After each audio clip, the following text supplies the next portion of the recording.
Ele começou a pregar com apenas 8 anos de idade e desde então tem sido usado tremendamente por Deus para ministrar a sua poderosa palavra. Eu estou falando do pastor Gilmar Fiuza, que nos honra com a sua presença hoje aqui no Mensagem de Esperança. A paz do Senhor, pastor. Paz do Senhor, irmã Karen. Aproveitando, quero cumprimentar os nossos ouvintes do programa Mensagem de Esperança e dizer que é uma alegria cooperar e estar aqui participando com vocês. Você começou seu ministério muito cedo. Como foi esse início?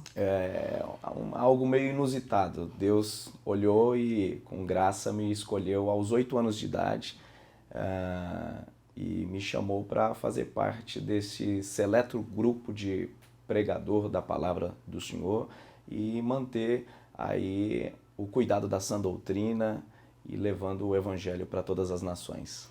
Você nasceu em berço cristão? Nasci em berço cristão, sou filho de pais crentes, nascido na Assembleia de Deus e já de muito tempo, Deus já havia feito uma promessa para minha mãe não podia engravidar, eu sou filho único e ela teve alguns abortos, teve algumas gravidez e não teve prosseguimento, teve aborto e um dia, num trabalho de oração, Deus disse a ela que daria a ela um fruto e esse filho seria para ela um sinal como que alguém que Deus levantaria para fazer a sua obra e eu nasci. Amém. Sua vida é um milagre. Deus tem cumprido promessas, né? É um milagre, é uma promessa de Deus e o Senhor falou para ela que daria eu a ela e fecharia a madre e assim se fez, cumpriu a promessa. E desde muito cedo ela já começou a me encaminhar para o Evangelho, conhecendo a palavra do Senhor, me dedicando a isso também por conta dos meus pais que integralmente na igreja.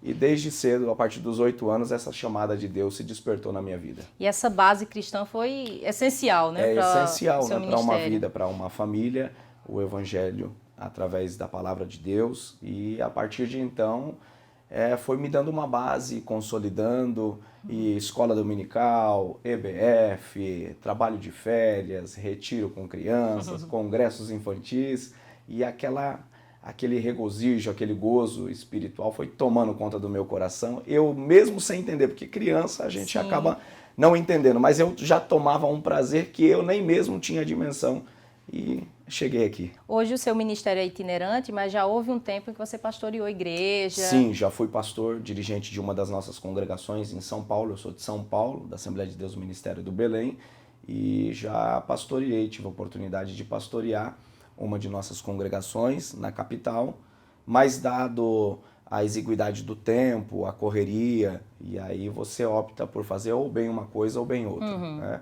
E como o chamado de Deus, no momento eu entendo que é atender as nações, né? Não só o Brasil, mas fora dele, então é necessário ter uma dedicação, porque não basta você colocar a mala nas costas, você tem que se preparar, tem um sermão, e aí existe uma outra série de correria que você também precisa dar atenção à família. Né? Isso, que hoje você é casado. Exatamente, sou casado, então, por enquanto, eu estou só na itinerância atendendo a minha vocação. E andando pelo Brasil afora, que visão você tem hoje da realidade da Igreja Evangélica Brasileira?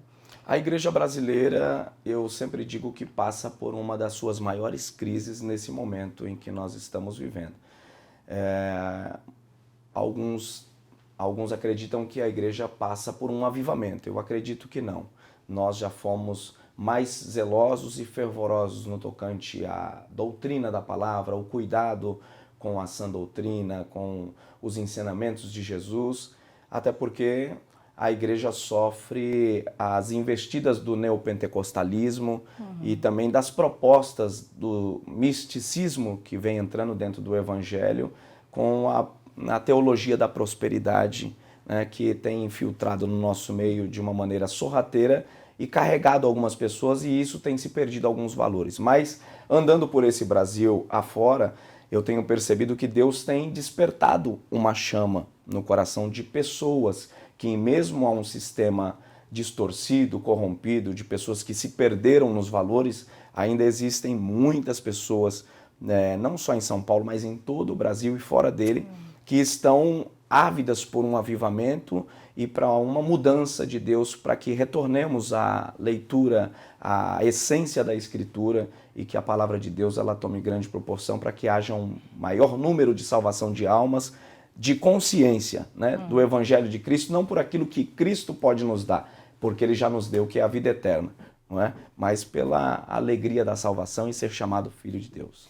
Qual tem sido a mensagem que Deus tem bradado em seu coração para ministrar nesses últimos dias? Eu particularmente, na verdade, eu acredito que todo pregador ele acaba tendo uma queda por um título ou um tema, né? Eu procuro muito pregar sempre a cruz de Cristo e também o avivamento, porque nós somos pentecostais da Assembleia de Deus e é por isso que a gente preza, né? Despertando jovens, nação, homens, mulheres e crianças. E o meu tema que me chama muito a atenção é avivamento espiritual. Amém. Alguma experiência que lhe marcou ao longo desses anos, um testemunho, algo que ficou marcado aí em seu ministério? São muitas as experiências. Eu já vi Jesus curar cego, paralíticos levantarem suas muletas na hora de ministrações. Inclusive temos no YouTube vídeos de pessoas sendo curadas, manifestação de Jesus batizando pessoas com o Espírito Santo, com evidências de novas línguas. Mas um dos testemunhos que mais marcou a minha vida foi um dia que eu não sou tão velho assim, tá? Mas eu sou da época da fita cassete, eu acredito que tem muita gente que também está me assistindo. Eu também sou. Você também é, né? E aí eu confeccionava aquelas fitas cassetes para pregar e um dia eu fui a uma igreja, preguei e no final um irmão adquiriu um material meu, que foi uma fita cassete. E aí aquela fita cassete, ela foi levada para um estabelecimento do qual eu não conhecia, era desconhecido. Depois de muito tempo, já era DVD, não mais fita cassete, eu voltei àquela igreja. E aí quando eu cheguei naquela mesma igreja, um outro irmão me abordou, falou: pastor, eu tenho um testemunho para lhe dar. E aí eu falei: pois não. Eu comecei a ouvir o testemunho dele, ele disse: há uns anos atrás um irmão esteve aqui, vendeu um material, era uma fita cassete. Essa fita cassete foi uma pessoa da família que comprou. Ele trabalhava numa padaria e aí, enquanto ele estava lá com os padeiros fazendo os pães, ele colocou aquela fita cassete e muitos lá se alegraram, algumas pessoas se entregaram a Jesus.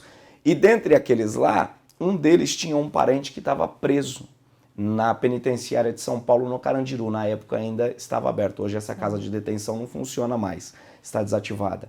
Mas na época estava aberta, e aí quando os presos iam tomar banho de sol e tinha culto, alguns deles iam para os cultos evangélicos que existem dentro das prisões hoje. E aí alguém conseguiu um gravador, e de uma daquelas celas tinha alguns, acredito que uns 6 rapazes, eles conseguiram o gravador e colocavam a minha fita de mensagem para ouvir. E ali foi por semanas e meses eles ouvindo aquela mensagem. E aí a mensagem do Evangelho foi tão tocante a eles que todos os que estavam naquele grupo da mesma cela se entregaram para Jesus. Amém. Tinham outros afastados da igreja que também se retornaram ao Evangelho. Jesus batizou com o Espírito Santo. E aí no final da conversa ele disse: pastor, e eu era um dos que estavam lá. Eu estava condenado pela justiça por ter cometido um delito diante da sociedade, mas pelo meu bom comportamento e também por ouvir a palavra do Evangelho, a partir daquele momento que eu ouvi aquela fita cassete, eu fui restaurado, me entreguei a Jesus e fui batizado no Espírito Santo, me tornei obreiro lá, cuidava dos presos, né? E aí depois a justiça entendeu que diminuiria a prisão dele por conta do seu bom comportamento, e ele disse: hoje eu sou casado, sou obreiro da igreja. Ele era diácono, estava servindo na porta, e na próxima consagração ele disse: eu já estou sendo levado ao presbitério. E a minha alma jubilou, porque isso não tem preço, né? Maravilhoso, você via esse Jesus que transforma. Com certeza, de fato, você vê um evangelho que alcança pessoas, a sua voz vai à distância que você não imagina, né? Num presídio, dentro de um automóvel, em lugares nos mais recônditos do país, e a pessoa é alcançada pelo evangelho, não tem preço. E hoje a internet tem expandido ainda mais, né? Com certeza, nós temos uma ferramenta poderosíssima e gratuita. Né? Eu não tenho nem o que dizer da internet, porque eu faço uso, eu sou... É bastante atuante, né, nas redes. Com certeza, eu sou atuante nas redes, e acredito que esse veículo de comunicação tem abençoado muitas pessoas. Alguns malham a internet, até porque existem... no rio da internet, existe uma gama de coisas que são prejudiciais à vida, prejudiciais às emoções, prejudiciais às famílias, mas existe um lado muito bom. Pastor, obrigado pela conversa, Eu pela que entrevista. agradeço. Gostaria que você deixasse uma mensagem de esperança aos nossos telespectadores. Amém. Eu quero aproveitar e lembrar a vocês uma palavra de Moody, quando estava em Chicago, quando ouviu um pregador falando que o mundo ainda não tinha visto o que Deus estava por fazer por um homem que se colocasse totalmente nas mãos de Deus.